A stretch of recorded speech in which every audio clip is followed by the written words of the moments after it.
If you like our video, click the button to subscribe to our channel and get easy access to new content. To see our full suite of ad-free video courses, instruction manuals, and quick reference guides, visit us at www.teachucomp.com. If you have a digital ID, then you can create digital signatures in Acrobat. To create a digital signature in Acrobat, open Acrobat, click the hamburger menu button, and select the Preferences command from the menu to open the Preferences dialog box. Next, click the Signatures category at the left side of the dialog box. Then, click the More button under the Creation and Appearance area to open the Creation and Appearance Preferences dialog box.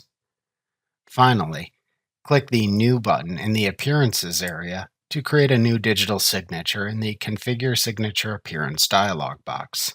Type a name for the digital signature into the title field.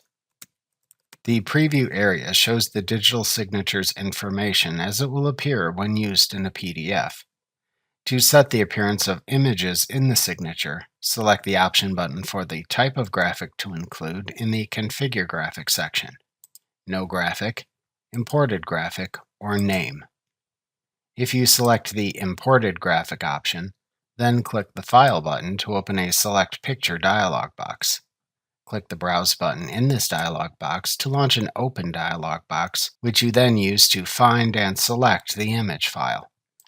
After selecting the image, then click the Open button in the Open dialog box to return to the Select Picture dialog box.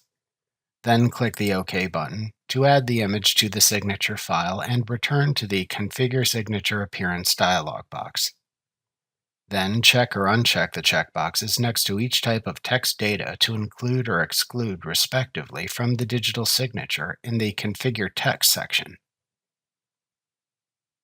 If needed, to change the text direction, select an Option button in the Text Properties section.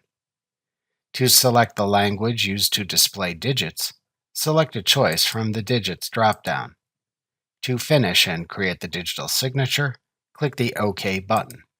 Then click the OK button in the Creation and Appearance Preferences dialog box. Finally, click the OK button in the Preferences dialog box. Remember to click the subscribe button to see more of our videos. See our full suite of courses, instruction manuals, and quick reference guides at www.teachucomp.com.